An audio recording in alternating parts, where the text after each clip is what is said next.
Muy bien, ahora que ya has visto los dos videos que te he enviado, que lo has visto a conciencia, ¿verdad? Bien, entonces vamos a analizar este cuadro, ¿sí? Por un lado tenemos la leyenda de Manco Cápac y Mama Ocllo, y por el otro tenemos al mito de los hermanos Ayar, ¿sí? En el caso de el relato de Manco Cápac y Mama Ocllo, el recopilador, es decir, el que recoge, no el que escribe, porque recuerda que estos mitos y leyendas son fuentes primarias, ¿no? Porque se hicieron en el tiempo en que existían todavía los incas. Y como es una fuente de tipo oral, se va transmitiendo de generación en generación, de persona a persona. Entonces es una fuente primaria y es una fuente oral. Y la persona que escribe, que recoge esa información en un libro para luego guardarlo en la memoria, para que no se vaya a perder con el paso del tiempo, a esa persona no se le llama escritor, se le llama recopilador, porque está recogiendo una información que ya existe. Entonces, en el caso de Garcilaso de la Vega, el Inca Garcilaso de la Vega, él es el recopilador de esta narración. En su texto, Los comentarios reales de los incas. En el caso de la narración de los hermanos Ayar, uno de los autores es Juan de Betanzos, y en su texto Suma y narración de los incas es que nos da a conocer esta información. Ambos, ¿sí?, existieron en la época del virreinato, pero del virreinato inicial, quiere decir que había pasado muy poco tiempo de la conquista, ¿sí? En el caso de Manco Cápac y Mama Ocllo, ¿cuál es la idea central? Que hay una pareja fundadora, ¿no? El varón enseña unas cosas, la mujer enseña otras cosas, pero siempre están los dos enseñando o dándose de la mano, y ambos, ¿sí?, enseñan, ambos fundan, ambos logran, ambos educan, ¿sí? En el caso de los hermanos Ayar son 4 hermanos y sus respectivas esposas, pero uno de ellos es el que queda con los otros. A los otros 3 les van a pasar diferentes situaciones antes de poder llegar a fundar el Cusco, ¿no? En el caso del origen, por ejemplo, cuando hablamos de Manco Cápac y Mama Ocllo, nos dicen salieron del lago Titicaca. Obviamente directamente no lo podrían hacer, no pueden salir, pero sí nos da información de que vinieron de Puno, ¿sí? Entonces por ahí tenemos información. Si podemos interpretar, podríamos decir que los primeros pobladores o los que fundaron el Cusco, la ciudad del Cusco, que luego va a dar origen al Tahuantinsuyo, provenían de Puno. Mientras que en la narración de los hermanos Ayar no nos dice eso, no dice que vienen de fuera, dice que vienen del mismo Cusco, del cerro Tamputocto, ¿sí? ¿Quién ordena? En el caso de Manco Cápac y Mama Ocllo, miren, y esto yo les decía a los chicos con los que sí pude reunirme el día lunes, ¿sí? Es el mismo Dios, y algunos me decían que sí, pero ustedes deben haber visto la diferencia. En el caso de Manco Cápac y Mama Ocllo, el que ordena es el dios Inti o Sol, mientras que en el caso de los hermanos Ayar, el que ordena es Viracocha, que es un dios mucho más antiguo, ancestral, que hasta los chavines, ¿sí?, los hombres de la cultura chavín lo representaban como el dios de las 2 varas, que era un dios con unos ojos desorbitados, le salían como una especie de serpientes de la cabeza, tenía uñas de cóndor, en fin, ¿sí? ¿Qué tipo de fuente es? Ya lo dije. Ambas, al ser una narración, mito, leyenda, en fin, son una fuente primaria, ¿sí? Y por la misma categoría de ser mito y leyenda, son una fuente oral, ¿sí? Recuerda que lo escriben en unos textos diferentes autores, Juan de Betanzos y Garcilaso de la Vega, pero el mito tiene la característica de que es una fuente oral. Nuevamente recordando aquí en este cuadro, ¿sí?, si hacemos una comparación, los cronistas son distintos, ¿verdad? Aquí en este caso Garcilaso de la Vega para el lado de Manco Cápac y Mama Ocllo, y en el caso de los hermanos Ayar, el cronista vendría a ser Juan de Betanzos. Ahí están sus respectivas obras. Pacarina o lugar de origen. Mientras que en el caso de los hermanos Ayar, ¿sí?, ellos salieron del cerro Tamputocto. En el caso de la pareja fundadora, Manco Cápac y Mama Ocllo, ellos salen de la isla del Sol y la Luna, del lago Titicaca. Los dioses, ya lo dijimos, son distintos, ¿verdad? Por un lado el Inti, o el Sol, y por el otro lado Viracocha, o Huiracocha. Cuando hablamos nosotros del fundador, En el caso de Manco Cápac y Mama Ocllo es la pareja fundadora que se asientan en el cerro Acamama cerca del Cusco, muy cercano al cerro Guanacaure, ¿no? Aunque en el relato de Manco Cápac y Mama Ocllo de Garcilaso de la Vega nos dice que la vara se hunde en el cerro Guanacaure, ¿sí? Ayar Manco viene a ser el fundador de la ciudad del Cusco, que es el que queda con las esposas de sus 4 hermanos, ¿no? Y también otro aspecto que debe quedar muy claro, chicos, es la periodificación, ¿sí? Cuando nosotros hablamos de la historia andina tenemos a dos grandes historiadores que nos dan luces acerca de cómo podemos dividir la historia del Perú antes de la llegada de los españoles. Por un lado tenemos al estadounidense John Rowe y por otro lado tenemos a Luis Lumbreras. John Rowe hace una periodificación que es muy utilizada, ¿sí? Para los exámenes de admisión, por ejemplo, es la que más se utiliza, sin dejar de lado la división que hace Luis Lumbreras, que también es muy importante porque lo hace ya en consideración al estudio de los estados, de los gobiernos que se van formando en distintos momentos. Vamos a ver los periodos de John Rowe, que ya lo vimos el año pasado, espero que algunos recuerden. John Rowe dice que nuestra historia más antigua se remonta al periodo lítico. Luego tenemos el periodo inicial.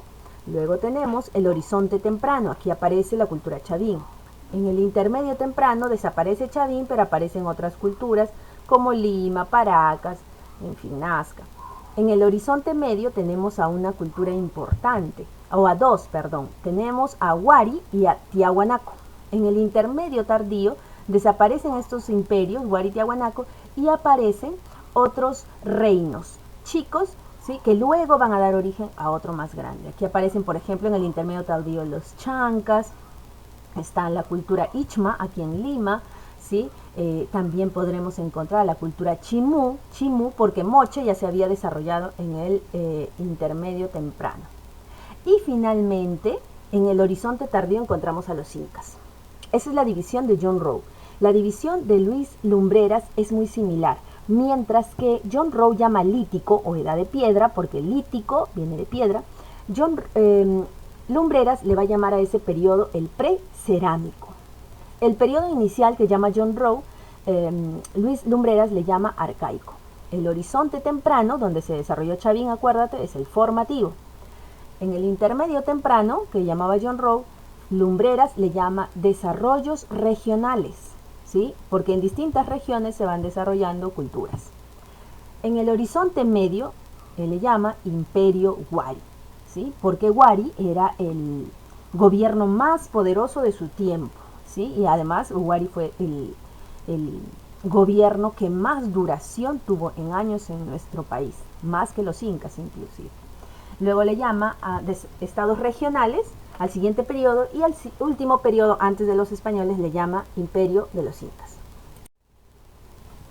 En la historia del Tahuantinsuyo nosotros podemos distinguir dos grandes etapas. La etapa imperial, que va a transcurrir entre el año 1200 y 450, y la etapa imperial, que inicia de 1450 a 1532. Por eso yo les decía que el Tahuantinsuyo, si bien fue el imperio más grande que existió en nuestro país, en realidad duró poco tiempo, ¿sí? De 1450 a 1532 no hay ni siquiera 100 años de apogeo, de esplendor, de gran expansión territorial, ¿no? Entonces, lo que sí, por ejemplo, pudo tener el imperio Huari, ¿no? Que existió muchos años atrás. Bien, vamos a la etapa preimperial. Y en la etapa preimperial podemos nosotros encontrar el periodo curacal o legendario. En este periodo van a existir el gobierno del Tahuantinsuyo se va a restringir solamente a la ciudad del Cusco, solamente, y van a ser curacas los que van a gobernar, ¿sí? Entonces es el periodo inicial, le llaman legendario también porque las evidencias de sus gobernantes no se puede observar hasta ahora, no se han quedado como fuentes históricas, ¿no? Si bien, por ejemplo, Manco Cápac, tenemos nosotros noción de que él sí existió, pero recuerda que está muy ligado a la leyenda, ¿no? Al aspecto mitológico. Por eso es que se le llama este periodo curacal o legendario. ¿Sí? Se dice que todos los incas en realidad habían tenido sus momias. Cuando llegaron los españoles hubo un gran incendio en la ciudad de Cusco y se perdieron, se quemaron las momias de los incas, porque dicen que estaban la momia de todos los incas. Si esto no hubiera pasado, entonces hubiéramos tenido evidencia, fuentes históricas concretas para decir que sí existieron, ¿sí? El siguiente periodo es el periodo monárquico o de confederación cusqueña. Aquí ya se han organizado más, ¿sí? Monárquico quiere decir que tiene una especie de poder real, ¿sí? Y cuando hablamos de confederación, que están unidos y además tienen un poder en cuanto al aspecto militar. Por lo tanto, en el siguiente periodo, que es el imperial, ya van a tener el periodo de expansión y apogeo. Y aquí se va a disparar la conquista territorial, ¿sí? Y ya vamos a empezar a ver el Tahuantinsuyo como lo hemos visto en los distintos mapas, ¿no? Ya que va hasta Colombia, Ecuador, por el norte, ¿sí? Toda la parte costa de nuestro país, sierra y hasta ceja de selva, incluido Bolivia, incluido también el norte de Chile, de Argentina, ¿sí? Entonces esa es la etapa de expansión y apogeo. Luego viene la etapa de crisis y decadencia. Aquí ya está llegando la presencia de los españoles y va a haber una especie, como su mismo nombre lo dice, de crisis interna, ¿no? Que se va a vivir dentro del Tahuantinsuyo. Y es así como lo podemos ver, ¿no? Lo que les decía hace un momento.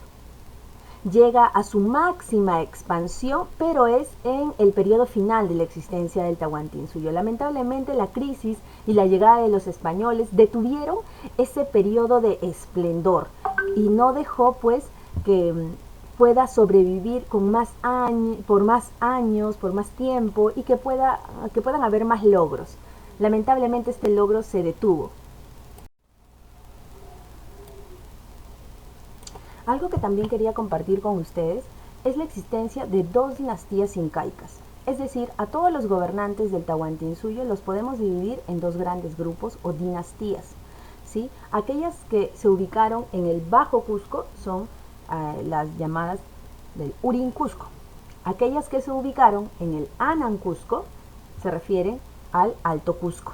Quiere decir que los primeros gobernantes probablemente asentaron sus palacios, ¿sí?, en la parte baja de la ciudad de Cusco.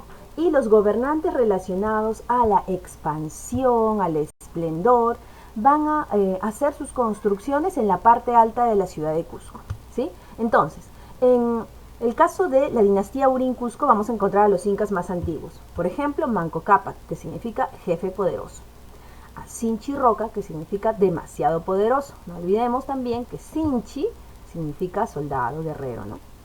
Yoke Yupanqui, zurdo memorable. Maita Cápac, ¿dónde está el poderoso? Cápac Yupanqui, perdurable y poderoso. Por otro lado tenemos a los incas de la dinastía Anan. Ahí tenemos a Inca Roca. Tenemos a Yaguarhuaca, que significa el que llora sangre. Tenemos a Huiracocha, salvador del imperio. ¿Y recuerdas el nombre del dios que ordenó a los hermanos Ayar a salir del Cerro Tamputocto? Era el mismo, ¿verdad? Viracocha. Entonces, ¿era el dios el que gobernaba o fue un inca que decidió colocarse ese nombre?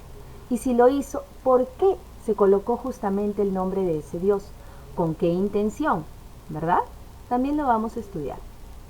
Pachacútec, cuyo nombre no era inicialmente así, también se puso ese nombre, significa el que transforma la tierra, el hacedor del universo, ¿no? También un nombre con una intención. Tupac Yupanqui, que significa resplandor luminoso. Huayna Cápac, que significa mozo poderoso. Ya estamos llegando al final, con Huáscar, que significa cadena de oro, ¿sí? A Atahualpa no lo vamos a considerar inca porque él, primero, no fue considerado como tal, debido a que un inca debía haber nacido en la ciudad del Cusco, debía ser considerado como tal por las familias poderosas del Cusco, y no llegó a ponerse la mascaipacha, que era una especie de corona que se colocaba aquí en la frente. Por lo tanto, no fue un inca de la estirpe real, no lo vamos a considerar como tal.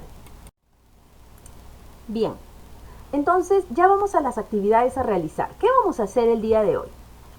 Recuerda que hemos hecho un análisis de fuentes. Hemos revisado los dos mitos que nos dan información sobre el origen del Tahuantinsuyo. Hemos analizado el recopilador, no autor, el recopilador, el dios que ordena, quiénes son los personajes, de dónde vienen, ¿sí? Y para esta clase van a haber dos actividades para hacer. Una son unas preguntas en Kahoot. Ahí les voy a pasar el enlace, los voy a pasar luego en el grupo. Y luego un trabajo de análisis de fuentes. Ya hemos hecho uno aquí. Ahora vas a hacer uno tú solo.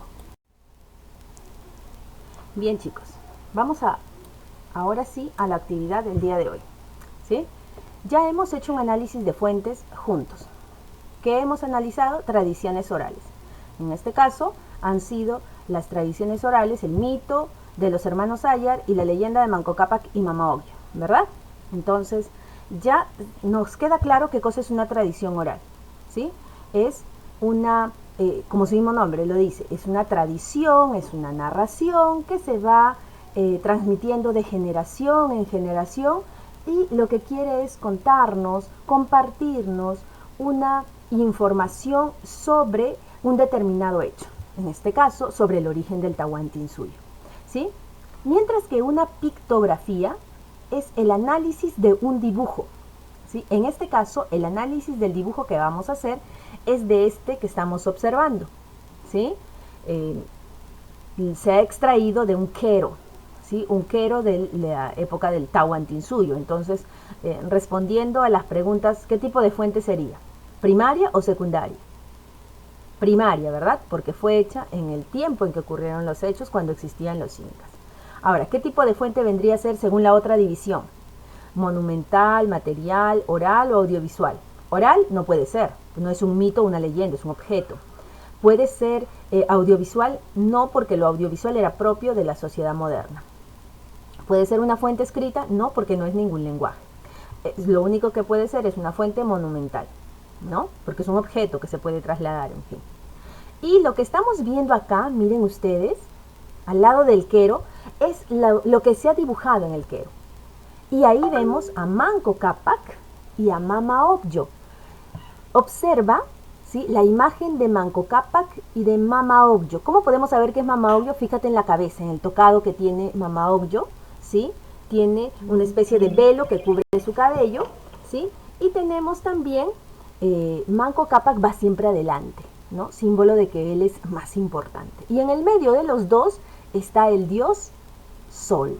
¿Cómo sabemos que son ellos? Mira, ellos están nadando, ¿sí? Están yendo en una balsa, ¿no? Una balsa de totora debe ser, en el Titicaca, ¿sí? Y lo que vemos ahí que van con remos, ¿no?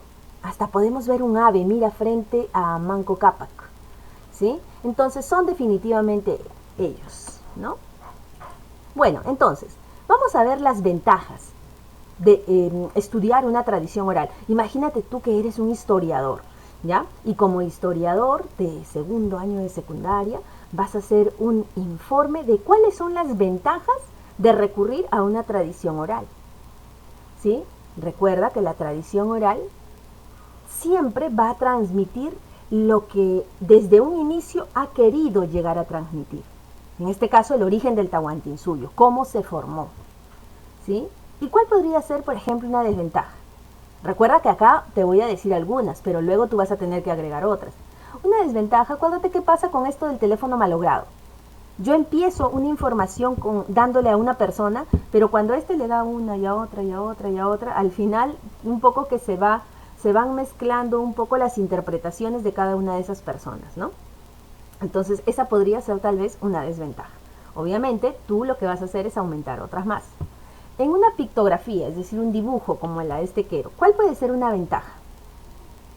Aquí se puede cambiar un poco la versión, se pueden añadir, digamos, situaciones fantásticas, ¿no? ¿Verdad? ¿Por qué? Porque ya aquí hay una información dada. Pero ¿se puede escribir mucho o se puede narrar mucha información en una pictografía? No completamente, ¿verdad?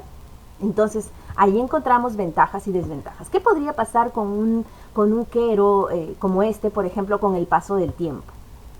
¿Qué vendría a pasar entonces? ¿Esto sería una ventaja o una desventaja? ¿Sí? Entonces, aquí tienes algunas herramientas para que luego tú puedas hacer tu trabajo. Y esto me lo envías a Classroom, ya sabes, ¿no? Siempre. Solamente este cuadro final.